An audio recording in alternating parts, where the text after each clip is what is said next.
Hello po, magandang umaga mga followers. Ako po si Angelica Cruz na nagpasya na i-turn on ng aking professional dashboard dahil po nalaman ko po na may kita po dito sa mundo ng social media sa Facebook Reels. Sana po matulungan nyo ako kung ano po bang gagawin kong niche. Ano po ba maganda kong gawin? Hanggang ngayon po nag-iisip po ako kung ano po maganda kong niche na gagawin. Dahil isa lang po akong content creator na nag-uumpisa pa lang. Kaya po naisipan ko kung i-turn on yung aking professional dashboard dahil po gusto ko pong kumita sa mundo ng media at sa mundo ng reels.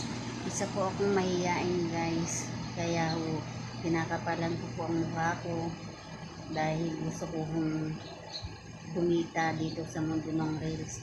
Ito nga po at nag-umpisa na po akong mag-turn on ng aking professional dashboard. Sana po masuportahan niyo po ako kung ano po magandang niche na gagawin ko guys. Magandang umaga po. Thank you for watching guys. Iniisip ko po kung ano po talaga ang gagawin kong niche dahil po mahihain po talaga ako. Maraming pong salamat. Thank you for watching guys.